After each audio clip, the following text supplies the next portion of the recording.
సదాశివసమారంభాం శంకరాచార్యమధ్యమాం అస్మదాచార్యపర్యంతాం వందే గురుపరంపరాం. హరి ఓం శ్రీ గురుభ్యో నమః. హరి ఓం.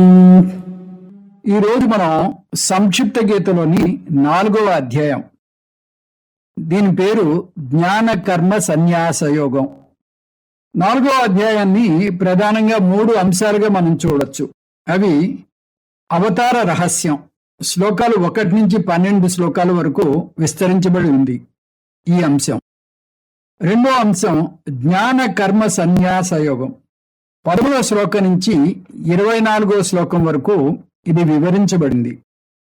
మూడో అంశం జ్ఞాన సాధనలు ఫలం, శ్లోకాలు 25 నుంచి 45 వరకు దీని వివరాలు వస్తాయి. ముందుగా మొదటి అంశమైన అవతార రహస్యం చూద్దాం. శ్లోకాలు 1 నుంచి 12 వరకు. ఈ విషయాన్ని అర్థం చేసుకోవాలంటే మనకు శాస్త్రం గురించి కొంత అవగాహన ఉండాలి. మన ప్రాథమిక గ్రంథాలను వేదాలు అంటారు. అవి ఋగ్వేదం, యజుర్వేదం, సామవేదం, అథర్వణ వేదం. తక్కిన గ్రంథాలన్నీ 2వ స్థాయికి చెందుతాయి. అవి ప్రాథమిక గ్రంథాలైన వేదాల నుంచి వచ్చాయి. వేదాలు పురుష బుద్ధి నుంచి వచ్చినవి కావు. అవి అపౌరుషేయం అంటారు. సాక్షాత్తు భగవంతుడి నుంచే వచ్చాయి. యో బ్రహ్మాణం విదదాతి పూర్వం యో వై వేదాంశ ప్రహిణోతి తస్మై తంహదేవమాత్మ బుద్ధి ప్రకాశం ముముక్షుర్వై శరణమహం ప్రపద్యే. శ్వేతాశ్వతర ఉపనిషత్తులో వస్తుంది ఈ మంత్రం. ఈ మంత్రం భగవంతుడు ముందు బ్రహ్మదేవుని సృష్టించాడని, బ్రహ్మదేవుని సృష్టించాక వైదిక జ్ఞానాన్ని బ్రహ్మకు బోధించాడని చెప్తోంది. అందువల్ల బ్రహ్మదేవుడు భగవంతుడికి మొట్టమొదటి శిష్యుడు. చతుర్ముఖ బ్రహ్మ యొక్క 4 ముఖాలు 4 వేదాలకు సంకేతం. దాని తర్వాత బ్రహ్మదేవుడు ఈ వైదిక జ్ఞానాన్ని తన శిష్యులకు అందించాడు. ఆ విధంగా ఈ జ్ఞానం గురు శిష్య పరంపరగా వస్తోంది. ఈ విద్యను విని నేర్చుకుంటారు కాబట్టి వేదాలను శృతి అని కూడా అంటారు. అలా గురు శిష్య పరంపరగా వింటూ వస్తున్నారు తప్పితే అవి పురుష బుద్ధి నుంచి వచ్చినవి కావు. అందువల్ల వేదాలను అపౌరుషేయ ప్రమాణం అంటారు. వేదాలు అపౌరుషేయం అయితే వేద మంత్రాలను ఋషులకు ఎలా ఆపాదిస్తారు? విశ్వామిత్రుడు గాయత్రి మంత్రాన్ని అందించాడు అంటారు. అలా చూస్తే ఋషులే వేద మంత్రాలను ఇచ్చినట్టు కాదా? ఋషులు వేద మంత్రాలను మనకు అందించిన మాట నిజమే, కానీ అవి వారి స్వంతం కాదు. ఋషులు మంత్రకర్తలు కాదు, ఋషులు మంత్ర ద్రష్టలు. అంటే భగవంతుడిచ్చిన మంత్రాలు ముందే ఉన్నాయి. వాటిని ఋషులు వారి సత్వగుణం చేత అందుకున్నారు. అవి ట్రాన్స్మిటింగ్ స్టేషన్ నుంచి అందుకున్న వాటిని ప్రసారం చేస్తుంది, కానీ టీవీ కొత్తగా ప్రసారం చేయదు. ముందే అందుబాటులో ఉన్న దాన్ని ప్రసారం చేస్తుంది. అవి ఎలక్ట్రోమాగ్నెటిక్ వేవ్స్ రూపంలో ఉంటాయి. అదేవిధంగా ఋషులు కూడా టీవీలాగా అందుకున్నారు. వేద మంత్రాలు ఆకాశంలో ఉన్నాయి. వాటిని వారి సత్వగుణం వల్ల అందుకున్నారు. అంటే ఉన్నదాన్ని కనుగొన్నారు. దానికి ఉన్న ఆవరణలు తొలగించి అందుబాటులో ఉన్న వాటిని మానవాళికి అందించారు. ఈ ఋషులు అందించిన వేదాల్లో భగవంతుడు మానవాళికి వైదిక జీవనాన్ని నిర్దేశించాడు. మనకు ఒక అద్భుతమైన శరీరాన్ని ఇచ్చాడు. అంతకన్నా అద్భుతమైన ప్రపంచాన్ని ఇచ్చాడు. మన జీవితాన్ని మన ఋషులు అందుకున్న విధానంలో జీవిస్తే మనం అన్ని పురుషార్థాలను పొందగలం. ముందుగా ధర్మార్థ కామాలను పొంది తర్వాత మోక్షాన్ని కూడా పొందగలం. అందువల్ల ఈ వేదాలు భగవంతుడు మనకిచ్చిన ఒక మాన్యువల్. లౌకిక జీవనంలో ఒక చిన్న వస్తువు కొన్న దాంతోపాటు ఒక మాన్యువల్ ఇస్తారు. ఆ వస్తువు ఏదైనా అవని, చిన్న గడియారం, టేప్ రికార్డర్, కంటి మందు, దాని వెంటనే చిన్న కాగితం అయినా ఇస్తారు. దాన్ని సరిగ్గా వాడితేనే వినియోగదారుడు దానివల్ల పూర్తి లాభం పొందగలడని అది తయారు చేసినటువంటి వ్యక్తికి తెలుసు. ఆ విధంగా అద్భుత ప్రపంచాన్ని సృష్టించి ఇచ్చాడు భగవంతుడు. దాంతో వ్యవహారం నడపడానికి మనకు అద్భుతమైన మన శరీరాలు ఇచ్చాడు. వీటిని కార్యకరణ సంఘాతం అంటారు. వీటిని సరిగ్గా వినియోగిస్తేనే పూర్తి లాభం పొందగలం. వీటిని ఎలా వాడాలో తెలియకపోవడం వల్ల వీటిని తప్పుగా వాడతాం. అందువల్ల వీటిని ఎలా వాడాలో తెలుసుకోవడానికి భగవంతుడు ఒక మాన్యువల్ కూడా ఇచ్చాడు. దీన్ని వైదిక ధర్మం లేదా సనాతన ధర్మం అంటారు. ఈ సనాతన ధర్మాన్ని ఇచ్చాక భగవంతుడే దీన్ని నిలబెట్టడానికి మరికొంతమందికి కొన్ని ధర్మాలను నిర్దేశించాడు. వైదిక ధర్మాలను నిలబెట్టడానికి 2 తెగల మనుషులను ఎన్నుకున్నాడు భగవంతుడు. వారు బ్రాహ్మణులు, క్షత్రియులు. బ్రాహ్మణులు వైదిక ధర్మాన్ని అధ్యయనం చేయడం ద్వారా, ఆ పద్ధతిలో జీవించడం ద్వారా, దాన్ని నలుగురికి బోధించడం ద్వారా నిలబెట్టాలి. శమము, దమము, తపస్సు, శౌచము, శాంతి, ఆర్జవము, జ్ఞానము, విజ్ఞానము, శాస్త్రం మీద శ్రద్ధ, ఇవన్నీ బ్రాహ్మణుల యొక్క స్వాభావిక కర్మలు. 2వ తెగవారు క్షత్రియులు. వారి ధర్మం ఈ ధర్మాన్ని ఉల్లంఘించిన వారిని శిక్షించడం. క్షతాత్ త్రాయతే ఇది క్షత్రియ. క్షత్రియుడు అన్న పేరులోనే ఉంది అధర్మాన్ని నాశనం చేసేవాడని అర్థం. క్షత అంటే నాశనం చేయడం. అలాగే బ్రాహ్మణుడు అంటేనే బ్రహ్మను నేర్చుకునేవాడని అర్థం. బ్రహ్మం జానాతి బ్రహ్మవేదం జానాతి ఇది బ్రాహ్మణ. అతను అధ్యయనం చేయాలి, అధ్యాపనం చేయాలి. ఈ విధంగా భగవంతుడు వేదాలను ఇచ్చాడు. వాటిని బోధించి రక్షించేవారిని కూడా ఇచ్చాడు. కానీ భగవంతుడు ఇంత జాగ్రత్త పడ్డా కూడా మనం వైదిక ధర్మాన్ని పోగొట్టుకునే సామర్థ్యం ఉన్నవారం. శంకర భగవత్పాదులు ఈ విషయాన్ని భగవద్గీత భాష్యం యొక్క ఉపోద్ఘాతంలో ప్రస్తావిస్తారు. మనుష్యులు అంతకంతకు బాహ్యముఖంగా పరుగులు తీస్తూ అంతకంతకు లౌకిక విజయాల్లో కూరుకుపోతున్నారు అంటున్నారు. ఇప్పుడు ఇంకా ఎక్కువైపోయింది. టెలివిజన్ ఎంత ప్రభావితం చేస్తుందో చూడండి. 24 గంటలు సినిమాలు వస్తాయి, క్రీడలు వస్తాయి, 100 పైన ఛానల్స్ ఉన్నాయి. అందువల్ల బాహ్యముఖంగా ఉన్నాం. పరాంచికాని వితృణ స్వయంభూ తస్మాత్ పరాన్ పశ్యతి నాంతరాత్మన్. ఇంద్రియాలను భగవంతుడు బహిర్ముఖం చేయడం వల్ల అందరూ బాహ్య ప్రపంచాన్ని చూస్తున్నారు. ఎవరు ఆత్మ వైపుకు తిరగడం లేదు. ఇవి చాలన్నట్టు బాహ్యంగా ఉన్న విషయ వస్తువులు ఎన్ని ఉన్నాయంటే మనుషులు వాటిలో పడి కొట్టుకుపోతున్నారు. దాని ఫలితంగా అధర్మం పెచ్చు పెరిగిపోతోంది, ధర్మం తగ్గిపోతోంది. క్షత్రియులు అధర్మాన్ని శిక్షించడమూ లేదు, ధర్మాన్ని రక్షించడమూ లేదు. నిజానికి వారే అధార్మిక కార్యక్రమాల్లో కూరుకుపోతున్నారు. బ్రాహ్మణుల పరిస్థితి అలాగే ఉంది. వారు వేదాలను నేర్చుకోవాలి, కానీ వారికి 4 వేదాల పేర్లే తెలియని పరిస్థితి. బ్రాహ్మణులు వేదాలు నేర్చుకుని నలుగురికి నేర్పించడం లేదు. క్షత్రులు వేదాలు నేర్చుకుని నలుగురిని రక్షించడం లేదు. అలా మనుషులు ధర్మాన్ని నిలబెట్టకపోతే భగవంతుడే దిగి రావాలి. నేనే ధర్మరక్షణకు వస్తాను అని చెబుతున్నాడు పరమాత్మ.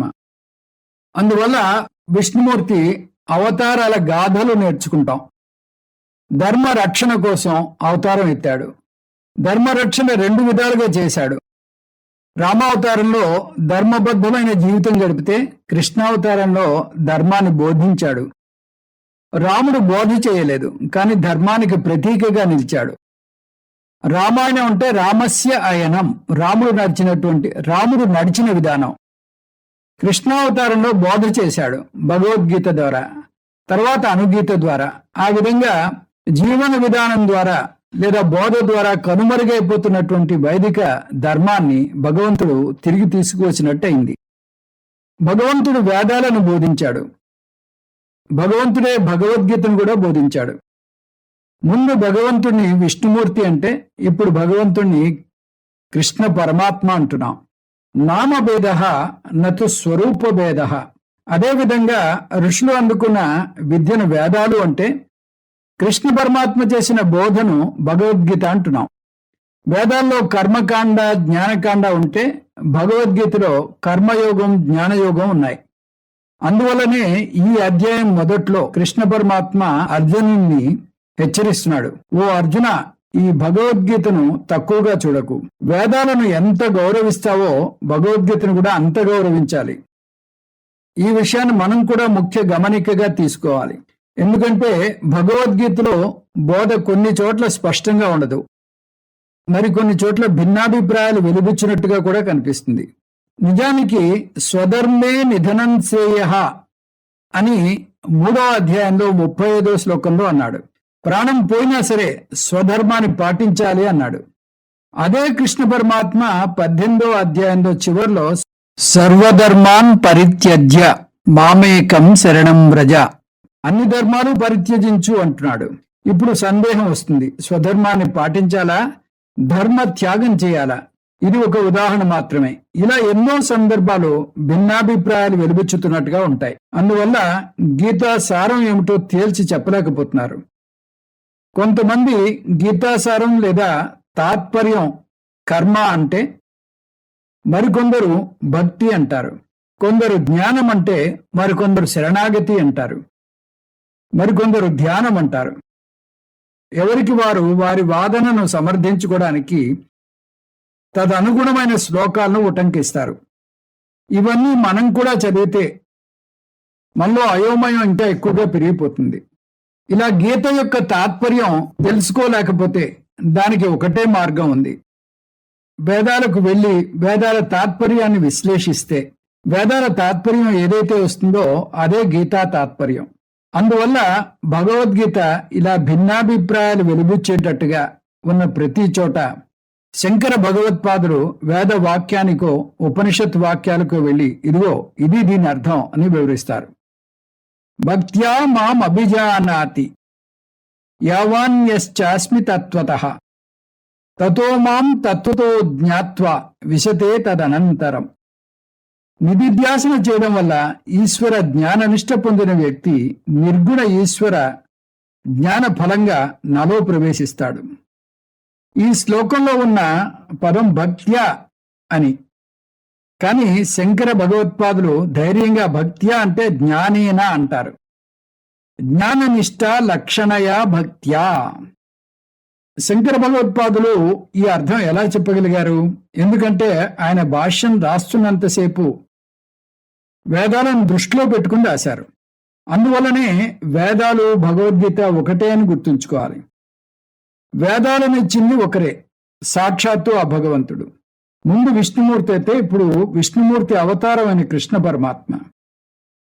విష్ణుమూర్తి అవతారం అంటే భగవంతుని అవతారానికి మనుష్య జన్మకు మధ్య ఉన్న భేదం ఏమిటనే సందేహం కలగవచ్చు. భగవంతుడు అవతారం ఎత్తినప్పుడు ఒక శరీరాన్ని తీసుకుంటాడు, దాన్ని శరీర గ్రహణం అంటారు.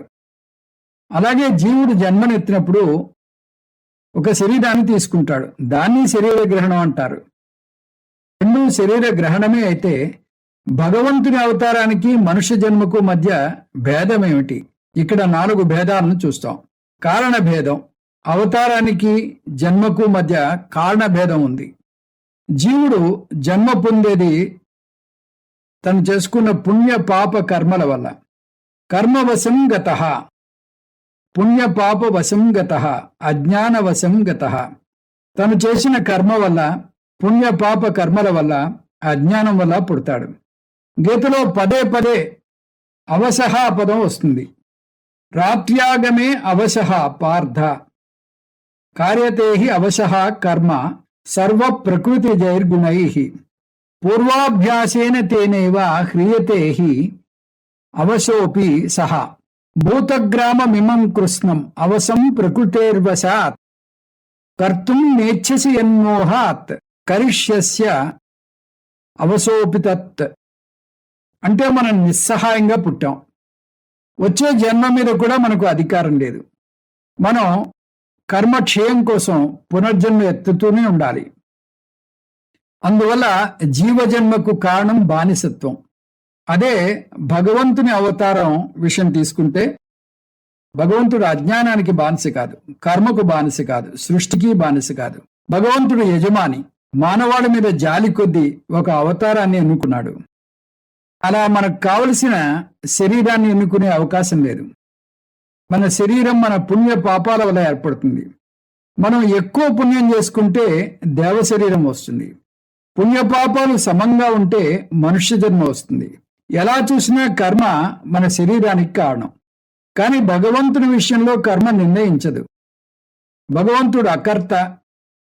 అందువల్ల భగవంతుడు ఏ కార్యం కోసం అవతారం ఎత్తాడో ఆ కార్యానికి తగ్గ శరీరాన్ని దారుస్తాడు. రావణాసురుణ్ణి చంపాలంటే రావణ వధకు సరిపోయే శరీరాన్ని దాల్చాలి.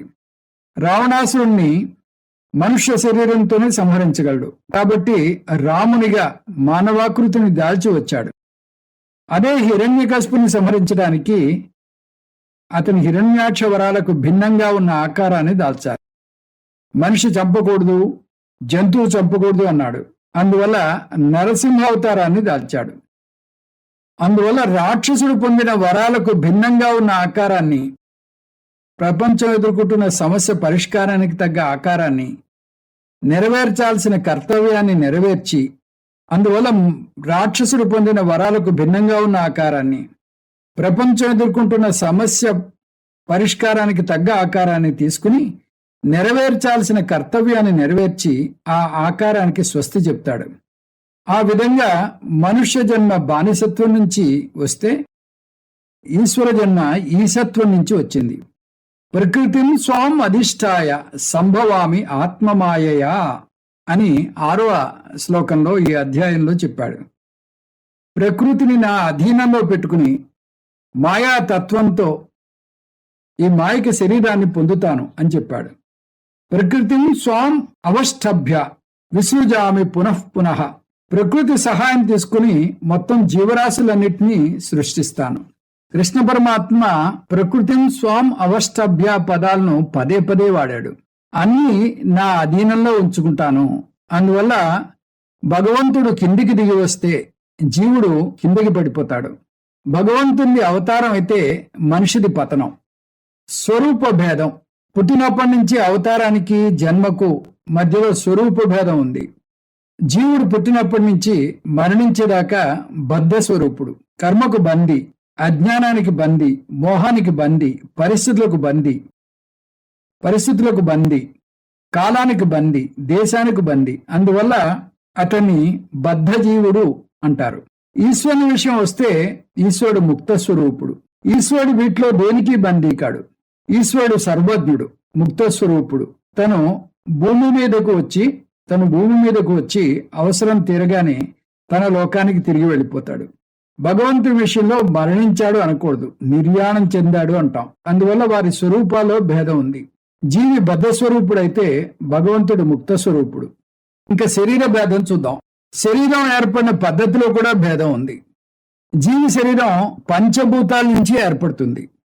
జీవి శరీరం తల్లి గర్భంలో రూపుదిద్దుకోవాలి. తల్లి తీసుకున్న ఆహారం నుంచి పెరగాలి. పంచభూతాల నుంచి శరీరం వస్తుంది. మనుష్య శరీరాన్ని భౌతిక శరీరం అంటారు. అదే భగవంతుని శరీరం విషయానికి వస్తే భగవంతుని శరీరం పంచభూతాల నుంచి రాదు. దాన్ని మాయా మానుష వేషం అంటారు. మాయ సహాయంతో శరీరాన్ని దారుస్తాడు. నరసింహావతారాన్ని చూస్తే గర్భవాసం చేయలేదు, సరాసరి వచ్చేశాడు. స్తంభంలోంచి వచ్చాడు. వచ్చే పద్ధతి మారుతుంది, శరీరం మారుతుంది. మనుష్య శరీరం భౌతిక శరీరం అయితే ఈశ్వర శరీరం అభౌతిక శరీరం లేదా మాయిక శరీరం. ఇంకా కార్యభేదం. వీరు చేసే కర్మల్లో కూడా భేదం ఉంటుంది. జీవుడు తన పుణ్యపాపాలను క్షయం చేసుకోవడానికి పుడతాడు. పుణ్యపాపాలను సుఖదుఖాల అనుభవాల ద్వారా క్షయం చేసుకుంటాడు. తలనొప్పితో ఈవేళ బాధపడుతున్నాడంటే ఈవేళ కొంత పాపం క్షయమవుతోందని అర్థం. రుచికరమైన ఆహారం తినగలుగుతున్నామంటే కొంత పుణ్యం క్షయమవుతోందని అర్థం. ఆ విధంగా ప్రతి క్షణం కూడా మన పుణ్యపాపాలు సుఖ దుఃఖ మిశ్రిత అనుభవాలుగా మనకి అందుబాటులో వస్తున్నాయి. ఆ విధంగా ప్రారంధం ఉన్నంత వరకు ఈ శరీరం ఉంటుంది. ప్రారంధ కర్మ ముగియగానే ఈ శరీరం పడిపోతుంది. సంచిత కర్మలోంచి మళ్ళీ కొన్ని కర్మలు ప్రారంధ కర్మలుగా మారి మళ్ళీ వచ్చే జన్మను దానికి తగ్గట్టుగా ఇస్తుంది. ఈ విధంగా జీవుడు పునరపి జననం పునరపి మరణం వృత్తంలో పడి తిరుగుతూనే ఉంటాడు. అదే భగవంతుని విషయానికి వస్తే భగవంతుడు కర్మఫల క్షయాన్ని చేసుకోని అవసరం లేదు. భగవంతుడు అకర్త కాబట్టి. మరి భగవంతుడు ఏ కర్మ చేస్తాడు? పరిత్రాణాయ సాధూనాం వినాశాయ చ దుష్కృతాం ధర్మ సంస్థాపనార్థాయ సంభవామి యుగే యుగే. ధార్మిక పురుషులను రక్షించడం కోసం, దుష్టులను నాశనం చేయడం కోసం, ధర్మాన్ని నిలబెట్టడం కోసం నేను ప్రతి యుగంలోనూ అవతారం ఎత్తుతూ ఉంటాను అన్నాడు పరమాత్మ. భగవంతుడు ధార్మిక పురుషులను రక్షించడానికి, అధార్మిక పురుషులను శిక్షించడానికి, ధర్మరక్షణకు అవతారం ఎత్తాడు. ఆ విధంగా జీవ జన్మ పుణ్య పాప క్షయానికైతే భగవంతుని అవతారం ధర్మరక్షణకు అవుతుంది. అలా భగవంతుని అవతారానికి మనుష్య జన్మకు మధ్య ప్రధానంగా 4 భేదాలు ఉన్నాయి. అవి కారణభేదం, స్వరూప భేదం, శరీర భేదం, కార్యభేదం. ఇమం వివస్వతే యోగం ప్రోక్తవాన్ అహమవ్యయం వివస్వాన్ మనవే ప్రాహ మనురిక్ష్వాకవే బ్రవీత్. ఇదే బోధను నేను ఇంతకు ముందు సూర్యభగవానునికి చేశాను. వివస్వానుడు తన పుత్రుడైన మనువుకు చెప్పాడు, మనువు ఇక్ష్వాకుడికి చెప్పాడు. జన్మ కర్మచ మే దివ్యం ఏవం యో వేత్తి తత్వతః త్యక్త్వా దేహం పునర్జన్మ నైతి మామేతి సోర్జున. ఈశ్వర జన్మను దివ్య జన్మ అని, ఆయన కర్మలను దివ్య కర్మలని అంటారు. జీవునిది లౌకిక జన్మ అని, అతను చేసే కర్మలను లౌకిక కర్మలని అంటారు. ఇవి అవతారానికి జీవునికి గల భేదం. జ్ఞాన కర్మ సన్యాస యోగం. ఈ విషయం శ్లోకాలు 13 నుంచి 24 వరకు ఉన్నాయి. ఇది చూద్దాం.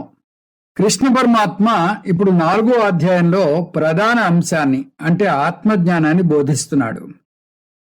కర్మయోగం మోక్షాన్ని ఇవ్వలేదని చూశాం. కర్మయోగం జ్ఞాన యోగ్యతను మాత్రమే ఇవ్వగలదు. అంతకుముందు అయోగ్యుడుగా ఉన్న వ్యక్తి కర్మయోగం పాటించాక యోగ్యుడు అవుతాడు. సాంకేతిక పరంగా చెప్పారంటే సాధన చతుష్టయ సంపత్తి పొంది అధికారి అవుతాడు. జ్ఞాన యోగ్యత పొందాక జ్ఞాన యోగానికి రావాలి. ఎందుకంటే జ్ఞానయోగం ఒక్కటే మోక్షాన్ని ఇవ్వగలదు. జ్ఞాన యోగ్యత అతని పండితుణ్ణి చేస్తుంది. గతాసూన్ అగతాసూశ్చ న అనుశోచంతి పండితాః. పండ అంటే ఆత్మ విషయ బుద్ధి ఏషాంతే పండితాః అని శంకర్ల వారు వివరించారు. పండ అంటే ఆత్మజ్ఞానం, పండితాః అంటే ఆత్మజ్ఞానం పొందిన వ్యక్తి. పండ అస్య సంజాతః ఇది పండితాః. ప్రతి ఒక్కరూ కర్మయోగం పాటించి జ్ఞానయోగానికి వచ్చి తీరాలి. జ్ఞానయోగానికి రానిదే కర్మయోగం అసంపూర్ణం. కర్మయోగం లేనిదే జ్ఞానయోగం అసంభవం. రెండూ చేసి తీరాలన్నారు కదా. ముందు జ్ఞానయోగానికి వచ్చి తర్వాత కర్మయోగాన్ని పాటిస్తాను అనకూడదు. కర్మయోగం అంటే భోజనం చేసే ముందు చేతులు కడుక్కోవడం. జ్ఞానయోగం అంటే భోజనం చేయడం. భోజనం చేశాక చేతులు కడుక్కుంటాను అనకూడదు. శుద్ధి చేయడం ముందు జరగాలి. భోజనానికి బాహ్యశుద్ధి అవసరమైతే జ్ఞానానికి అంతర్శుద్ధి అవసరం. అందువల్ల ముందు కర్మయోగం గురించి 3వ అధ్యాయంలో బోధించాక జ్ఞానయోగం గురించి 4-5 అధ్యాయాల్లో బోధిస్తాడు కృష్ణ పరమాత్మ. ఈ 4వ అధ్యాయంలో కొన్ని అద్భుతమైన శ్లోకాలు, ముఖ్యమైన శ్లోకాలు ఉన్నాయి. అవి 18 నుంచి 24 వరకు. వీటిలో జ్ఞానయోగ సారాంశం, ఉపనిషత్ సారాంశం చూస్తాం. కర్మణ్య అకర్మయ పశ్యేత్ అకర్మణి చ కర్మయః స్వబుద్ధిమాన్ మనుష్యేషు సయుక్త కృష్ణ కర్మకృత్. బుద్ధిశాలి కర్మలో అకర్మను చూస్తాడు, అకర్మలో కర్మను చూస్తాడు. అంటే ఆత్మ అకర్త అని అర్థం చేసుకుంటాడు. అనాత్మ ఎప్పటికీ కర్త అని అర్థం చేసుకుంటాడు. అతనే అసలైన యోగి, అతనే పరిపూర్ణుడు. దీన్ని 24వ శ్లోకంలో ముగించాడు. బ్రహ్మార్పణం బ్రహ్మహవిః బ్రహ్మాగ్నౌ బ్రహ్మణాహుతం బ్రహ్మైవతేన గంతవ్యం బ్రహ్మకర్మ సమాధిన. శృక్కు శృవం బ్రహ్మ, వాటిలో వాడే ద్రవ్యం బ్రహ్మ, అగ్ని బ్రహ్మ, యజ్ఞం చేయించే వ్యక్తి బ్రహ్మ, యజ్ఞపరమైన స్వర్గలోకం బ్రహ్మ అని బ్రహ్మనిష్టలో ఉన్న జ్ఞాని అర్థం చేసుకుంటాడు. దీన్ని సర్వత్రా బ్రహ్మదర్శనం అంటారు. ఇందులో ప్రతి ఒక్క శ్లోకము ఒక ఆణిముత్యం. కృష్ణ పరమాత్మ జ్ఞానయోగాన్ని 2వ అధ్యాయంలో టూకీగా బోధించాడు. 2వ అధ్యాయం మొత్తం భగవద్గీత యొక్క తాత్పర్యం చూసాం. 2వ అధ్యాయంలో జ్ఞానయోగం గురించి 12 నుంచి 25 శ్లోకాల్లో వివరించాడు. అదే భావాన్ని ఇప్పుడు మళ్ళీ ఇంకా స్పష్టంగా బోధిస్తున్నాడు. ఆ బోధ సారాంశాన్ని చూద్దాం. జ్ఞానయోగం అంటే ఆత్మజ్ఞానం అని చూసాం. నేనెవరు? ఈ ప్రశ్నకు సమాధానాన్ని ఇచ్చేదే జ్ఞానయోగం. శాస్త్రం నేనెవరో ఎందుకు బోధించాలి, ఎందుకంటే నేనెవరు ప్రశ్నకు మనకు సమాధానం సరిగ్గా తెలియదు అంటుంది శాస్త్రం. ఒకవేళ మనకు ముందే తెలిస్తే శాస్త్రం ఈ విషయాన్ని ప్రత్యేకించి బోధించిన అవసరం లేదు. మనకు శాస్త్రం బోధిస్తున్నది అంటే దాని అర్థం మనకు మన గురించి తెలియదని. ఒకవేళ మనం తెలుసు అనుకుంటున్న అది సరైన జ్ఞానం కాదని, మనకు తెలుసు అనుకుంటున్నది తప్పుడు జ్ఞానం లేదా పొరపాటు. శాస్త్రానికి ఉన్న మొదటి బాధ్యత మనకున్న తప్పుడు జ్ఞానాన్ని ముందు పారద్రోలడం. మనం మన గురించి ఏమనుకుంటున్నాం? మనం రెండు విషయాలు అనుకుంటున్నాం. నేను శరీరం, ఇది మన ప్రాథమిక భావన. ఎందుకంటే ఎవరైనా నువ్వెవరు అని అడిగితే మనం ఇచ్చే వర్ణన అంతా శరీరానికి సంబంధించింది. నేను ఫలానా వారి అబ్బాయిని అంటే నా శరీరం ఫలానా వ్యక్తి నుంచి పుట్టింది అంటాం. ఇంకా చెప్పే వివరాలు నేను ఫలానా ఉద్యోగం చేస్తున్నాను, నేను భారతీయుని, ఇవన్నీ క్రోడీకరిస్తే ఈ వర్ణన అంతా స్థూల శరీరానికి సరిపోతుంది. అలా మనం మమేకం చెందేది ముందుగా శరీరంతో. రెండో అభిమానం మనసుతో పెంచుకుంటాం. నేను ఎంఏ చదివాను, నాకు ఈ విషయంలో అజ్ఞానం ఉంది, నాకు కోపం ఉంది, నాకు ఆనందంగా ఉంది, ఇవన్నీ మనస్సు పరంగా చెప్పేవి. అందువల్ల నేనెవరు అంటే నేను మనశ్శరీరాలను అనుకుంటాం. దీన్నే సాంకేతికంగా చెప్పాలంటే కార్యకరణ సంఘాతం అంటారు. వేదాంత గ్రంథాలన్నింటి లక్ష్యం ఒకటే. నిర్వాణ షట్కం యొక్క మొదటి 2 శ్లోకాలు ఈ పొరపాటును స్పష్టంగా పారదోలుతాయి. మనోబుద్ధ్యహంకార చిత్తాని నాహం నచ శ్రోత్ర జిహ్వే నచ గ్రాణ నేత్రే నచ వ్యోమ భూమిన్న తేజో న వాయుః చిదానందరూప శివోహం శివోహం. నేను మనస్సు, బుద్ధి, అహంకారము, చిత్తము కాను. నేను జ్ఞానేంద్రియాలను కాను. నేను పంచభూతాలను కాదు. నేను చిదానంద రూపం. జ్ఞానయోగంలో నేర్చుకునే మొట్టమొదటి పాఠం. నేను శరీరాన్ని కాను, నేను మనస్సును కాను. మరైతే ఈ రెండు ఏమిటి? అవి నాకు తాత్కాలికంగా ఇవ్వబడిన పరికరాలు. వాటి ద్వారా నేను ప్రపంచంతో వ్యవహారం నడుపుతున్నాను. ఎలాగైతే కళ్ళజోడుతో నేను బాహ్య ప్రపంచాన్ని చూస్తానో అలాగే మన శరీరాలతో నేను బాహ్య ప్రపంచంతో వ్యవహారం నడుపుతాను. అందువల్ల మన శరీరాలు కూడా బాహ్య ప్రపంచంలో ఒక భాగమే. కళ్ళజోడు కూడా బాహ్య ప్రపంచంలోనిదే. కానీ అది పెట్టుకుని బాహ్య ప్రపంచం చూడడం మొదలు పెట్టాక కళ్ళజోడు నా కంటిలో ఒక భాగంగా భావిస్తాను. అందువల్లనే నీ కంటి ముందు ఏముంది అంటే నా ఎదురుగా ఉన్న బల్లను, పుస్తకాన్ని, మనుష్యులను అన్నింటినీ పేర్కొంటాను. కానీ ఒక్కటి మాత్రం చెప్పను, అదే కళ్ళజోడు. దాన్ని ఎంతగా వాడుతాను అంటే అది నా కంటిలో ఒక భాగంగా అయిపోయింది. నాకు దాన్ని చూడబడే వస్తువుగా, ఆబ్జెక్ట్గా చూడను. చూసే నేనుగా, సబ్జెక్టుగా భావిస్తాను. ఇంత చిన్న వస్తువైన కళ్ళజోడుతోనే పొరపాటు పడ్డట్టయితే కళ్ళజోడు కన్నా నాకు అత్యంత సన్నిహితమైన మనశ్శరీరాల గురించి ఇక చెప్పేదేముంది? అందువల్ల శాస్త్రం చెప్తోంది శరీరం ప్రపంచంలో ఒక భాగం అని. అది ఎలా నిరూపించగలదు? జగత్తు పంచభూతాలతో సృష్టించబడింది. ఆకాశం, వాయువు, జలం, అగ్ని, పృథివీ. శరీరం కూడా ఈ పంచభూతాలతో చేయబడింది. శరీరం కొంత ప్రదేశాన్ని ఆక్రమిస్తుంది. ఇది ఆకాశతత్వం. శరీరంలో ఉన్న నీరు వల్ల శరీరానికి ఈ రూపం వచ్చింది. శరీరంలో అగ్నితత్వం ఉంది. అందువల్ల శరీరంలో ఉష్ణోగ్రత ఎప్పుడూ 98.4% ఫారెన్హీట్ ఉంటుంది. ఆ ఉష్ణోగ్రత పోతే శరీరం శవం అవుతుంది. వాయుతత్వం ప్రాణశక్తిగా ఉంది. పృథ్వీతత్వం వల్లనే దీన్ని భౌతిక శరీరం అంటాం. ఈ శరీరానికి పోషణ ఆహారం వల్ల జరుగుతుంది. ఆ ఆహారం కూడా పృథ్వీతత్వమే. ఈ విధంగా శరీరం పాంచభౌతికం అయింది.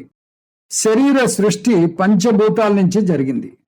పంచభూతాల వల్లనే స్థితి పొందుతోంది.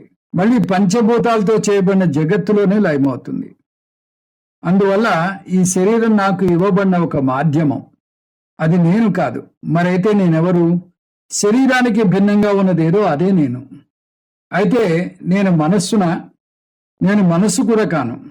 మనస్సు కూడా పంచభూతాల నుంచే సృష్టించబడినదే. కాకపోతే స్థూల పంచభూతాల నుంచి సృష్టించబడేది అయితే, సూక్ష్మమైన మనస్సు సూక్ష్మమైన పంచభూతాల నుంచే సృష్టించబడింది. అంతేకాదు, మనం తినే ఆహారం ఈ మనస్సును ప్రభావితం చేస్తుంది. రసాయనాలు ప్రభావితం చేస్తాయి, మందులు ప్రభావితం చేస్తాయి. తినే ఆహారం ఉప్పు ఎక్కువైతే సమస్య వస్తుంది. దీన్ని బట్టి పదార్థం మనస్సును ప్రభావితం చేస్తుందని అర్థమవుతుంది. పదార్థం మనస్సును ప్రభావితం చేస్తుంది అంటే మనస్సు కూడా పదార్థమే. అందువల్ల మనస్సు, శరీరం కూడా నేను వాడే తాత్కాలిక పరికరాలు మాత్రమే నేను నిర్ణయానికి వస్తాం. మనస్సు, శరీరాలను నేను తాత్కాలికంగా వాడతాను అని ఎలా చెప్పగలను? శాస్త్రం ఆ విషయం మీరే తేలికగా తెలుసుకోవచ్చు అంటుంది. మీ దైనందిన జీవితంలో మీరు అనుభవించే అవస్థాత్రయాన్ని జాగ్రత్తగా పరిశీలించండి చాలు అంటుంది. అవస్థాత్రయం అంటే జాగ్రత్తావస్థ, స్వప్నావస్థ, సుషుప్తి అవస్థ. జాగ్రత్తావస్థలో నేను జాగ్రత్త ప్రపంచంతో, స్థూల శరీరంతో వ్యవహారం నడుపుతూ ఉంటాను. ఎప్పుడైతే నేను స్వప్నంలోకి జారుకుంటానో అప్పుడే ఈ స్థూల శరీరం అందుబాటులో ఉండదు. స్థూల శరీరం అనే మాధ్యమం లేకపోతే నేను జాగ్రత్త ప్రపంచంతో వ్యవహారం నడపలేను. కొంతమంది 2 జతల కళ్ళద్దాలు వాడతారు. ఒకటి దూరం వస్తువులను చూడడానికి, ఇంకొకటి చదవడానికి. అలా నాకు 2 కళ్ళజోళ్లలాగా 2 అవస్థలున్నాయి. 2 భిన్న మాధ్యమాల ద్వారా వ్యవహారాలు నడుపుతూ ఉంటాను. జాగ్రత్తావస్థలో స్థూల శరీరం ద్వారా వ్యవహారం నడిపితే, స్వప్నావస్థలో మనస్సు ద్వారా స్వప్న వ్యవహారం నడుపుతాను. మనస్సులో అనేక ఆలోచనలు, అనేక భావోద్రేకాలు ఉంటాయి. జాగ్రత్తావస్థ VCR అయితే స్వప్నావస్థ VCP. జాగ్రత్తావస్థలో నేను చూసినవి, విన్నవి, అనుభవించినవి VCRలో లాగా రికార్డ్ అవుతాయి. స్వప్నావస్థ VCP లాగా పనిచేస్తుంది. వాసనామయ ప్రపంచాన్ని సృష్టిస్తుంది మనస్సు. స్వప్నావస్థలో స్వప్న ప్రపంచాన్ని సృష్టించడమే కాదు, దాన్ని అనుభవించడానికి ఒక స్వప్న శరీరాన్ని సృష్టిస్తుంది.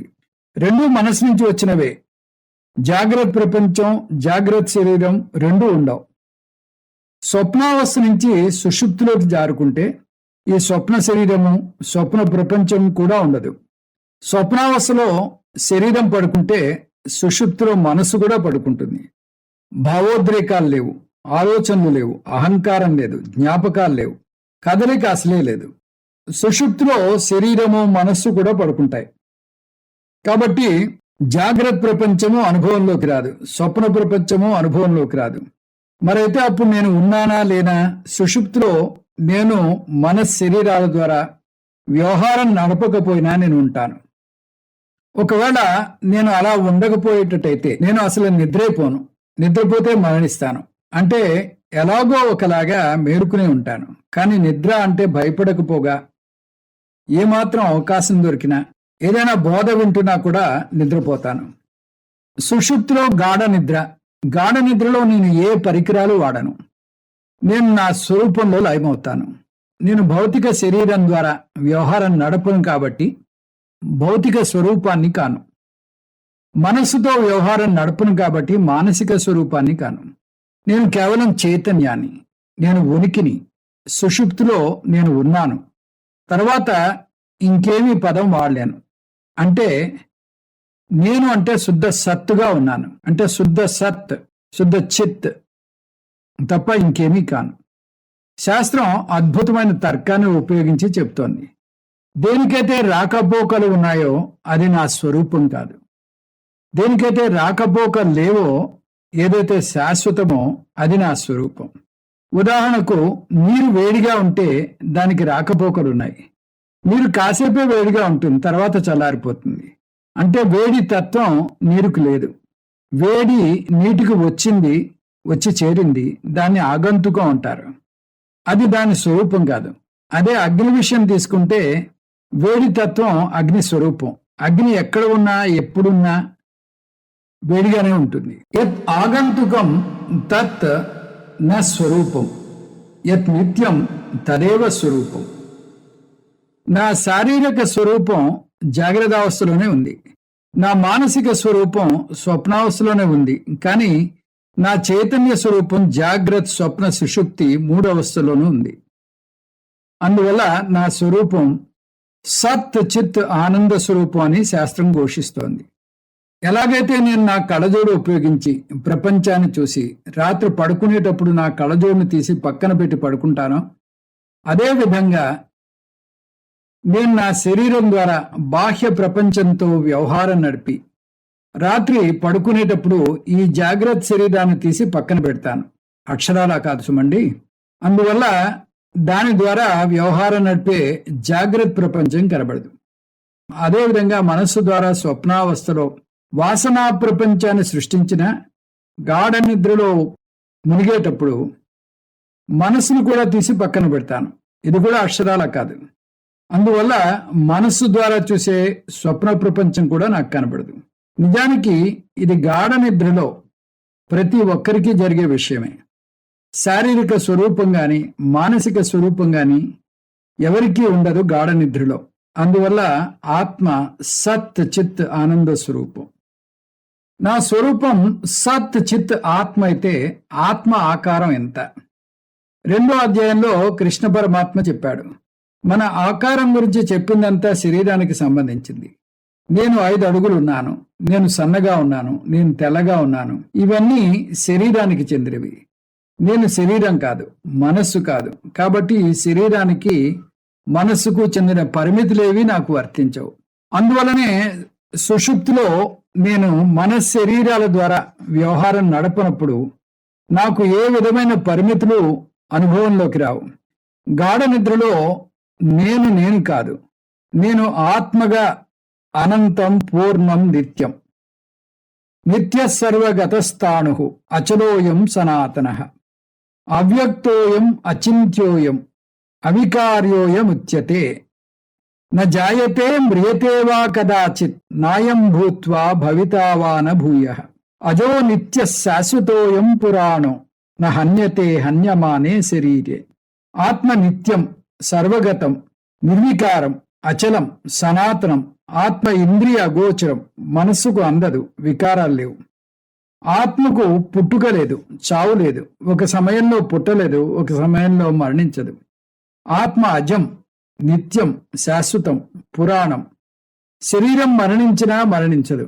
ఈ సుషుప్తిలో ఉన్న నేను మనశ్శరీరాలతో వ్యవహారం నడపను. అవి అవ్యక్తంలో ఉంటాయి. కానీ అసలు నేను ఈ 3 అవస్థలకు అతీతంగా ఉంటాను. ఈ 3 అవస్థలు నేను వేసుకున్న వేషాలు. నేను మనస్సు అనే బనియన్ను, శరీరం అనే షర్టును వేసుకుని వ్యవహారం నడుపుతాను. నిద్రపోయేటప్పుడు వాటిని తీసివేస్తాను. సురేశ్వరాచార్యులు అహంకార కంచుకం అంటారు. కంచుకం అంటే యూనిఫామ్ లేదా దుస్తులు. ఆత్మ అయిన నేను పూర్ణుడను, నాకు పరిమితులు లేవు, నేను అనంతం. కృష్ణ పరమాత్మ ఆత్మ పూర్ణం అనంతం అని వివరించాక, ఆత్మ అనంతం కాబట్టి ఆత్మకు దేశకాల వస్తు పరిమితులు లేవు కాబట్టి ఆత్మ అకర్త అని వివరిస్తాడు. ఆత్మ మంచి కర్మ చేయదు, చెడు కర్మ చేయదు. నేను కర్మల నుంచి విముక్తి పొందాను. నేను అంటే ఎవరో మర్చిపోకూడదు. నేను అంటే శరీరాన్ని కాను. శరీరం నేను వాడే పరికరం మాత్రమే. నేను మనస్సును కాను, మనస్సు కూడా నేను వాడే పరికరమే. నేను అంటే ఆత్మను, నేను అకర్త. అందువల్ల ఆత్మనైన నా లక్షణాలు పూర్ణత్వం, అకర్తృత్వం. ఈ జ్ఞానం పొందడం వల్ల నాకు కలిగే ఫలం ఏమిటి? జీవితంలో మీరు అనుభవించే ఈ సంసారం ఈ జ్ఞానం లేకపోవడం వల్లనే అంటున్నాడు కృష్ణ పరమాత్మ. నేను ఆత్మను అనే జ్ఞానం లేదు, అజ్ఞానంలో ఉన్నాను. అజ్ఞానం నుంచి పొరపాటు పుడుతుంది. నేను ఆత్మను అని తెలియక నేను శరీరం, నేను మనస్సును అని పొరపాటు పడతాను. ఆత్మగా నేను పూర్ణుడను అని తెలియక శరీరంతో మమేకం చెంది శరీరపరంగా పూర్ణత్వం పొందాలని తాపత్రయపడతాను. ఆ విధంగా అజ్ఞానం వల్ల అపూర్ణత్వం ఏర్పడుతుంది. అపూర్ణత్వం అంటే పరిమితి ఉన్న భావన. నేను అపూర్ణుడును అనుకున్న నాళ్ళు పూర్ణత్వం పొందడం కోసం ప్రయత్నిస్తూనే ఉంటాను. ఈ అపూర్ణత్వ భావన చిన్నతనం నుంచే మొదలవుతుంది. తల్లి తన పిల్లవాడికి గంపెడు బొమ్మలు కొనిపెడుతుంది. పిల్లవాడు కాసేపు ఆ బొమ్మలతో ఆడుకుని దాన్ని పారేసి ఇంకొకటి తీసుకుంటాడు. అలా ఒకదాని తర్వాత ఇంకొక దానితో ఆడుకుంటాడు. ఎందుకు అన్ని బొమ్మలు వాడతాడు? ఏ బొమ్మ వల్ల తనకు పూర్ణత్వం వస్తుందో అని వెతుకుతూ ఉంటాడు. చిన్నపిల్లవాడిగా ఉన్నప్పుడు కూడా ఏ బొమ్మతోనూ పూర్ణత్వం పొందలేదు. ఇంకా ఇంకా ఏదో బొమ్మ కావాలనే తపన వెంటాడుతూనే ఉంది. ఈ తపన వయసు పెరుగుతున్న కొద్దీ తనతో పాటే పెరుగుతోంది. వస్తువు మారుతోంది, కానీ తపన మారటం లేదు. అప్పుడు బొమ్మల్లో పూర్ణత్వాన్ని వెతుక్కుంటే ఇప్పుడు వేరే వస్తువుల్లో వెతుక్కుంటాడు. చిన్నప్పుడు బొమ్మ కారు కోసం ఏడిస్తే ఇప్పుడు నిజం కారు కోసం గొడవ చేస్తాడు. అప్పుడు బొమ్మ ఫోన్ కోసం ఆడుతుంటే ఇప్పుడు నిజం ఫోన్ కావాలి. ఏ వయస్సులో ఆ వయస్సుకు తగ్గ వాటి గురించి పరుగులు తీస్తాడు అని అద్భుతంగా వస్తుంది భజగోవిందంలో. బాలస్తావతు క్రీడాసక్తః తరుణస్తావతు తరణీసక్తః. పిల్లవాడిగా ఉన్నప్పుడు ఆటల్లో మునిగి తేలాడు. యవ్వనంలో స్త్రీల వైపు ఆకర్షింపబడతాడు. యవ్వనంలో పెళ్లి చేసుకుని భార్యతో పూర్ణత్వాన్ని అనుభవిస్తానని అనుకుంటాడు. పెళ్ళైనా పూర్ణత్వాన్ని పొందడు. పిల్లలు కలిగితే పూర్ణత్వం వస్తుంది అనుకుంటాడు. దానికోసం తిప్పలు పడి పిల్లల్ని కంటాడు. పిల్లలు పుట్టుకొచ్చినా అతను ఆశించిన ఆనందాన్ని పొందడు. వారికి సరైన విద్యాబుద్ధులు నేర్పించాలనే తపన మొదలవుతుంది. ఒక పిల్లవాడు పుట్టాడు అంటే అతని జీవితం 30 ఏళ్ల వరకు ఇరుక్కుపోయిందని చెప్పవచ్చు. పిల్లలకు సరైన చదువు చెప్పించడంతో అతని బాధ్యత తీరిపోదు. వారికి మంచి ఉద్యోగం రావాలి. ఉద్యోగం రాగానే సరిపోయిందా? వారి జీవితంలో స్థిరపడాలి అంటే వారికి పెళ్ళి అవ్వాలి. సరే, పెళ్ళైతే అతని బాధ్యత తీరిందా? లేదు, వారికి పిల్లలు పుట్టాలి. ఇవన్నీ తీరినా ఏదో కొరత వెంటాడుతూనే ఉంది. సొంత ఇల్లు, పడవంత కారు ఉండాలి, మంచి హోదా ఉండాలి, బంధువులు ఉండాలి. ఎన్ని కోరికలు తీరుతూ వస్తున్నా కూడా ఇంకా చీకట్లో తడుముకుంటూనే ఉంటాడు. పూర్ణత్వం కావాలి, పూర్ణత్వం కావాలి, పూర్ణత్వం కావాలి. ఈ తంబూర శృతి ఇలా కొనసాగుతూనే ఉంటుంది. కాకపోతే పూర్ణత్వం నిర్వచనం మనిషి మనిషికి మారుతుంది. ఒక వ్యక్తి పెళ్ళై భార్య పిల్లలు ఉంటే పూర్ణత్వం పొందుతాను అనుకుంటాడు. ఇంకొక వ్యక్తి పదవి హోదా ఉంటే పూర్ణత్వం పొందుతాను అనుకుంటాడు. మరొక వ్యక్తి ఆనందంలో మునిగి తేలితే పూర్ణత్వం పొందుతాను అనుకుంటాడు. వీరి కోరికలు భిన్నంగా ఉన్నట్టుగా ఉన్నాయి, కానీ వీరందరికీ సమానంగా ఉన్న లక్ష్యం ఒకటే, పూర్ణత్వం. ఈ అపూర్ణత్వం అజ్ఞానం వల్ల ఏర్పడింది. అజ్ఞానం అపూర్ణత్వానికి దారితీస్తే అపూర్ణత్వం కామానికి దారితీస్తుంది. కామం అంటే కోరికలు. కోరికలు అనంతం. కొంతమంది జీవితంలో అన్ని సమృద్ధిగా ఉంటాయి, కానీ ఏదో కొరత వారిని పట్టి పీడిస్తూ ఉంటుంది. ఆస్ట్రేలియాలో స్థిరపడ్డ ఒక భారతీయుడు ఒక్కసారి స్వామీజీ దగ్గరకు వచ్చి స్వామీజీతో ఇలా అన్నాడు: స్వామీజీ, నాకు నా మాట వినే మంచి భార్య ఉంది, మంచి ఉద్యోగంలో ఉన్నాను, 2 చేతులా సంపాదిస్తున్నాను, కారు ఉంది, ఇల్లు ఉంది. నిజానికి ఒక మనిషి జీవితంలో ఏమేమి కావాలని కోరుకుంటాడో అవన్నీ నాకు సమృద్ధిగా ఉన్నాయి, కానీ ఏదో కొరత నన్ను పట్టి పీడిస్తోంది. అదేమిటో నేను చెప్పలేకుండా ఉన్నాను.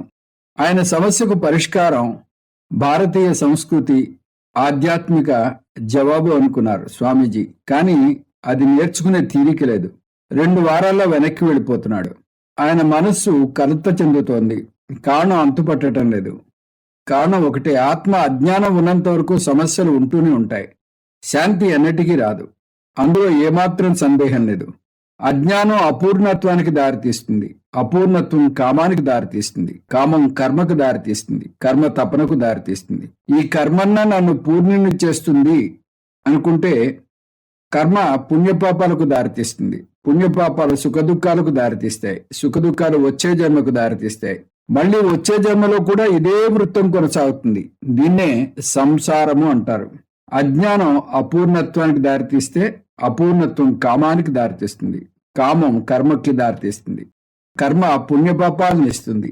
పుణ్యపాపాలు సుఖదుఖాలను ఇస్తాయి. సుఖదుఖాలు పునరపి జననం పునరపి మరణం అనే సంసార చక్రంలో పడవేస్తాయి. ఇదే సంసారం అంటే. ఈ విధంగా అజ్ఞానం ఈజ్ ఈక్వల్ టు సంసారం. ఈ అజ్ఞానం తొలగిపోనంత వరకు సంసారంలో పడి కొట్టు మిట్టాడక తప్పదు. అజ్ఞానం పోవాలంటే జ్ఞానం ఒక్కటే మార్గం. జ్ఞానయోగం పాటిస్తే కలిగే ఆత్యంతిక ఫలం సంపూర్ణ జ్ఞానం. యస్య సర్వే సమారంభాః కామ సంకల్ప వర్జితాః జ్ఞానాగ్ని దగ్ధ కర్మాణం తమాహు పండితం బుధాః. జ్ఞానికి సంతృప్తి ఉండదు. అతనికి కోరికలు, ప్రణాళికలు ఉండవు. జ్ఞానికి అన్ని కర్మలు జ్ఞానాగ్నిలో దగ్ధమవుతాయి. అటువంటి వ్యక్తిని పండితుడు అంటారు. ఒక జ్ఞాని మనస్సు ఎప్పటికీ పూర్ణత్వంతో నిండి ఉంటుంది. జీవితంలో దేనికి కొరత ఉండదు. నిజానికి అతనికి ఈ పూర్ణత్వ భావన ఎంత ఉంటుందంటే జీవితాన్ని ఒక ఆటగా భావిస్తాడు. అజ్ఞాని ఈ జీవితంలో అవస్థపడమే కాదు, జన్మ జన్మలకు అవస్థలు పడుతూనే ఉంటాడు. కానీ జ్ఞాని ఈ జీవితంలోనే ఆనందంగా గడుపుతాడు. జ్ఞానికి జీవితం ఒక లీల. అజ్ఞాని పూర్ణత్వం కోసం కర్మలు చేస్తే జ్ఞాని పూర్ణత్వంతో కర్మలు చేస్తాడు. జ్ఞాని తను చేసిన కర్మలకు తగిన ఫలం వచ్చినా రాకపోయినా చెల్లించడు. త్యక్వా కర్మ ఫలాసంగం నిత్యతృప్తో నిరాశ్రయ 20వ శ్లోకంలో వస్తుంది. జ్ఞాని కర్మఫలం మీద ఆసక్తిని త్యజిస్తాడు కాబట్టి అతను ఎప్పుడూ తృప్తిగా ఉంటాడు. ఎవరి మీద భావపరంగా ఆధారపడ్డు. జ్ఞాని తృప్తిని నిత్యతృప్త అంటున్నాడు పరమాత్మ. జ్ఞాని నిత్యతృప్తిని అనుభవిస్తాడు. అందువల్ల అతను నిరాశ్రయుడు కూడా. అతను తన ఆనందం కోసం ఏ బాహ్య వస్తువుల మీద ఆధారపడ్డు. ధనం ఉందా, నేను తృప్తిగా ఉన్నాను అంటాడు. ధనం లేదా, అప్పుడు కూడా నేను తృప్తిగా ఉన్నానంటాడు. మనుషులు తన చుట్టూ ఉన్నా ఆనందంగా ఉంటాడు. ఒంటరిగా ఉన్నా కూడా ఆనందంగా ఉంటాడు. కర్మణ్యభి ప్రవృత్తోపి నైవ కించిత్ కరోతి సహా. కర్మలు చేస్తూనే ఉన్నా నేను కొంచెం కూడా చేయటం లేదు అనే అర్థం చేసుకుంటాడు జ్ఞాని. అతను ఎప్పుడూ కర్మలు చేస్తూనే ఉంటాడు. కానీ జ్ఞాని తన కర్మలను పూర్ణత్వం కోసం చేయడు, పూర్ణత్వంతో చేస్తాడని చూశాం. ఇది 5 టెస్ట్ మ్యాచ్లతో పోల్చవచ్చు.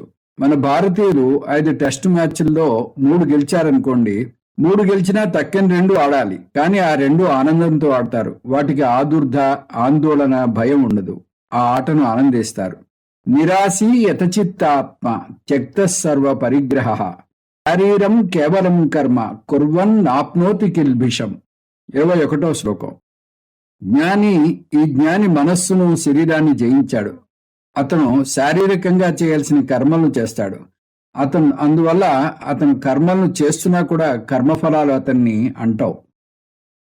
సురమందిరతరు మూల నివాస శయ్యా భూతల మదినం వాస సర్వ పరిగ్రహ భోగత్యాగ కస్య సుఖం న కరోతి విరాగ. చెట్టు కిందనే ఉంటాడు. బ్యాంకు బ్యాలెన్స్ లేదు. వృద్ధాప్యంలో తను చూసుకుంటారో లేదో తెలియదు. ఏదైనా అనారోగ్యం వస్తే వైద్యం చేయించే నాదుడు లేడు. LIC పాలసీ లేదు. మెడిక్లెయిమ్ లేదు. బంధం, బలగం లేదు. అటువంటి వ్యక్తి ఎంత భయపడాలి. కానీ అతని పూర్ణత్వంతో నిండి ఉంటాడు. మూలం తరో కేవలం ఆశ్రయంత పాణిద్వయం భోక్తు మమంత్రయంత శ్రియం చ కంధామివ కుత్సయంత కౌపీనవంత కరు భాగ్యవంత. ఒంటి నిండా సరైన బట్ట కూడా లేదు. అయినా అతను ఆత్మన్యేవ ఆత్మనా తుష్ట అన్నట్టు ఆత్మలో రమిస్తున్నాడు. సర్వమోహ నివృత్తి, సర్వకామ నివృత్తి, సర్వపాప నివృత్తి, అపూర్ణత్వ నివృత్తి. అన్ని సమస్యలు మట్టిమాయం అయిపోతాయి. అజ్ఞానం అపూర్ణత్వానికి దారితీస్తే అపూర్ణత్వం కామానికి, కామం కర్మకి, కర్మ పుణ్యపాపాలకి, పుణ్యపాపాలు సుఖదుఖాలకి, పునరపి జననం పునరపి మరణం అనే చక్రంలోకి దారితీస్తుంది. ఇదే సంసారం అంటే. ఎప్పుడైతే అజ్ఞానం పోతుందో అజ్ఞాన జనిత అపూర్ణత్వం తక్కిన దశలన్నీ పోయాయి. అజ్ఞానం వల్లనే సంసారం ఏర్పడిందని చూసాం. అంటే సంసారానికి మూల కారణం అజ్ఞానం. ఈ మూల కారణాన్ని కూకటి వేళతో పెకలించి వేస్తే సంసారం నాశనం అవుతుంది. జ్ఞాన సాధనలు ఫలం. శ్లోకాలు 25 నుంచి 45 వరకు. ఈ ఆత్మజ్ఞానం పొందడానికి కావలసిన సాధనలు ఏమిటి? కృష్ణ పరమాత్మ 4 సాధనలు పేర్కొంటున్నాడు. అవేమిటో చూద్దాం. మొదటిది గురువు ఉపసదనం. గురువు లేకుండా ఏం నేర్చుకోలేం. నిజానికి ఏ రంగం తీసుకున్నా దానికి గురువు ఉండి తీరాలి.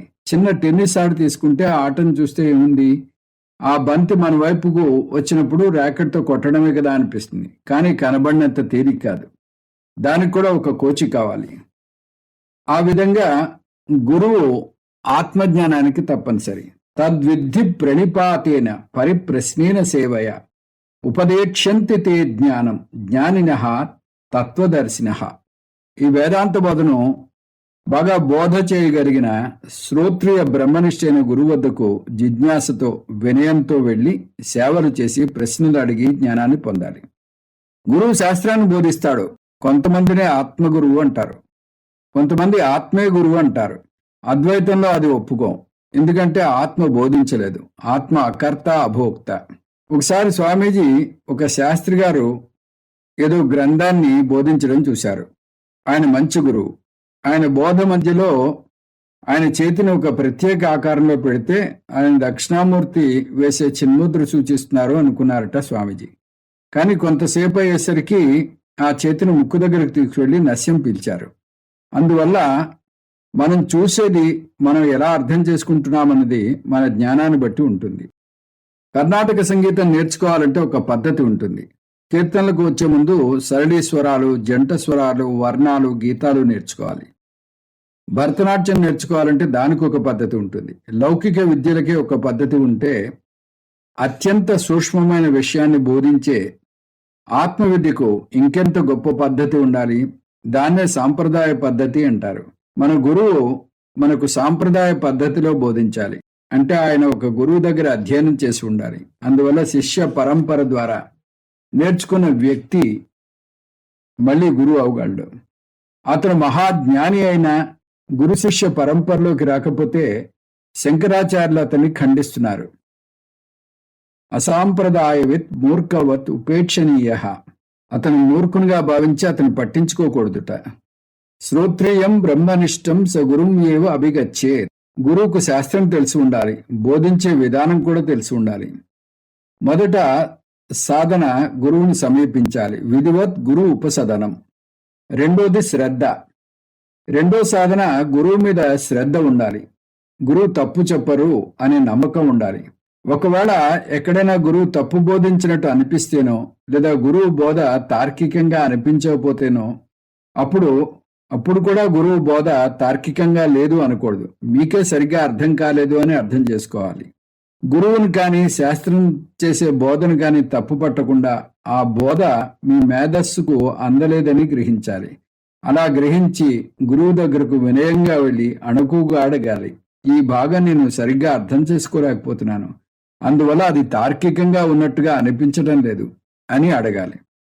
వ్యామిశ్రేణేవ వాక్యేన బుద్ధిం మోహయసీవమే. అర్జునుడు సరిగ్గా అలాగే చేశాడు. మీ వాక్యాల వల్ల నా బుద్ధి తికమక పడుతోంది, కలగాపూర్వమైన మాటలతో అయోమయంలో పడేస్తున్నావు అన్నాడు అర్జునుడు. ఎక్కడి దాకానో ఎందుకు? అర్జునుడే తన ప్రశ్నను పదే పదే వేస్తున్నాడు. 3వ అధ్యాయంలో అడిగిన ప్రశ్ననే 5వ అధ్యాయంలో కూడా అడుగుతున్నాడు. ఈ ప్రశ్నను ముందే అడిగావు అనడు కృష్ణుడు. అర్జునుడు మనసును ఒప్పించడు. అందువల్ల శిష్యుడికి ఎక్కడెక్కడ శంక వచ్చిన సంశయ నివృత్తి చేసుకోవాలి. అందువల్ల గురువు దగ్గరకు వినయంగా వెళ్ళాలి. గురువు తప్పు చెప్పడనేటటువంటి నమ్మకం ఉండాలి. ఇది రెండో సాధన శ్రద్ధ. మూడోది తత్పరత. మూడో సాధన సంసిద్ధత ఉండాలి. శ్రద్ధవాన్ లభతే జ్ఞానం తత్పరత్ సంయతేంద్రియ. జ్ఞానం లబ్ధ్వా పరాం శాంతిం చిరేణాధిగచ్చతి. సంసిద్ధత, శ్రద్ధ, తపన, ఇంద్రియ నిగ్రహం ఉన్న వ్యక్తి ఆత్మజ్ఞానం పొంది త్వరలోనే పరమశాంతిని పొందుతాడు. తత్పరత అంటే అంకిత భావం. అంకిత భావం లేకుండా ఏ పని చేసినా ఏ రంగంలో కూడా రాణించలేరు. ఏ రంగంలో నిష్ణాతులైన వారినైనా గమనించండి. వారు గంటల కొద్దీ ఆ రంగంలో సాధన చేసి ఉంటారు. ఒక సంగీత విద్వాంసుడు ఒక పాటను సునాయాసంగా పాడుతున్నాడంటే దాని వెనుక గంటల తరబడి అతని అవిరామ కృషి ఉంటుంది. వీణలో ఆరితేరిన వ్యక్తి కచేరీలో వీణ వాయిస్తూ వచ్చిన వారిని చూస్తుంటే అతను ఎంత సునాయాసంగా వాయిస్తున్నాడు, భగవంతుడు ఎంత పక్షపాతం చూపిస్తున్నాడు. నేను వాయించడానికి ప్రయత్నిస్తే తెగిపోతుంది అనుకుంటారు. కానీ అతన్ని ఇంటర్వ్యూ చేసి చూడండి, అతని ప్రజ్ఞ వెనకాల గంటల తరబడి అతను చేసిన సాధన ఉంటుంది. అది ఒక రోజుది కాదు, సంవత్సరాల తరబడి చేసిన సాధన. క్రీడాకారుని ప్రశ్నించండి, అతను రోజుకు 6 గంటలు పరుగులు తీస్తాడు. క్రికెట్ ఆడేవారిని అడగండి, వారు ఎండలో నిర్విరామంగా కృషి చేయాలి. లౌకిక విజయాల్లో ఎంత నిరంతర కృషి, అంకిత భావం ఉండాలంటే ఆధ్యాత్మిక విజయంలో ఇంకెంత అంకిత భావన ఉండాలి. అది ఆషామాషిగా నేర్చుకునేది కాదు. మూడో సాధన తత్పరత. నాలుగోది సంయతేంద్రియం. నాలుగో సాధన ముఖ్యమైన సాధన, అది సంయతేంద్రియం. సంయతేంద్రియం అంటే ఆర్జవం. సంయతేంద్రియం అనకూడదు, మకారం పలకూడదు, సంయతేంద్రియం అనాలి. ఆధ్యాత్మిక సాధన తన శరీరం, ఇంద్రియాలు, మనస్సుతోనే చేయాలి. ఇదే ఇంద్రియాలతో బోధ వినాలి. ఇదే శరీరంతో బోధ జరుగుతున్నంతసేపు కుదురుగా కూర్చోవాలి. ఇదే మనస్సుతో బోధన అర్థం చేసుకుని జీర్ణించుకోవాలి. అందువల్ల మీ పరికరాలు మీ చెప్పు చేతలో లేకపోతే మీరు లక్ష్యాన్ని చేరుకోలేరు. మీ కారులో మీరు ఏ బద్రీనాథ్కో వెళ్ళాలనుకుంటే అంత దూరం ప్రయాణం చేసే ముందు కారు సరిగ్గా ఉందో లేదో చూసుకోవాలి. బ్రేకులు సరిగ్గా పనిచేస్తున్నాయో లేవో చూసుకోవాలి. లేకపోతే ఎక్కడో బ్రేకులు పనిచేయకపోవచ్చు. స్టీరింగ్ వీల్ సరిగ్గా లేకపోతే కుడివైపుకు వెళ్ళాలంటే కారుని ఎడమవైపుకు తిప్పివేయచ్చు. బద్రీనాథ్ వెళ్లకుండా ఇంకెక్కడికో తీసుకుపోవచ్చు. దానికి చాలా సాధన కావాలి. ఆ సాధన పతంజలి అష్టాంగ యోగం ఇస్తుంది. అందువల్ల దేనికి ఏ సాధన కావాలో చూసుకుని ఆ సాధన చేయండి. ఒక సంగీత కచేరీకి వెళ్తే కచేరీ మొదలయ్యే ముందు ఆ సంగీత విద్వాంసుడు పాడే శృతిలో పక్క వాద్యాలు కూడా అదే శృతిలో సరిచేసుకుంటారు. అన్ని వాద్యాలు ఒక శృతిలో లేకపోతే కచేరీ రక్తి కట్టదు. ఇదే సూత్రం మీ కార్యకరణ సంఘాతానికి కూడా వర్తిస్తుంది. మనస్సు ఆలోచించేది ఒకటి, నోరు చెప్పేది ఇంకొకటి, శరీరం చేసేది మరొకటి అయితే జీవితంలో విజయాన్ని సాధించలేరు. మనోవాక్కాయ కర్మను ఒక తాటి మీద నడపాలి. దాన్ని ఆర్జవం అంటారు. నాలుగో సాధన సంయతేంద్రియం. ఇంద్రియ నిగ్రహం పెంపొందించుకుని, శ్రద్ధ పెంచుకుని, అంకిత భావన పెంపొందించుకుని గురువు వద్దకు వెళ్ళి జ్ఞానం పొంది మోక్షం పొందండి. జ్ఞాన కర్మ సన్యాస యోగం అంటే జ్ఞానాయ కర్మ సన్యాసం, జ్ఞానం కోసం కర్మను సన్యసించడం. అందువల్ల ఈ అధ్యాయానికి జ్ఞాన కర్మ సన్యాస యోగము అని పేరు వచ్చింది. ఇంతటితో ఈ జ్ఞాన కర్మ సన్యాస యోగం పూర్తయింది. వచ్చే క్లాస్లో కర్మ సన్యాస యోగాన్ని అధ్యయనం చేద్దాం. ఓం తత్సత్. సర్వం శ్రీకృష్ణార్పణమస్తు. ఓం పూర్ణమదః పూర్ణమిదం పూర్ణాత్ పూర్ణముదచ్యతే పూర్ణస్య పూర్ణమాదాయ పూర్ణమేవావశిష్యతే.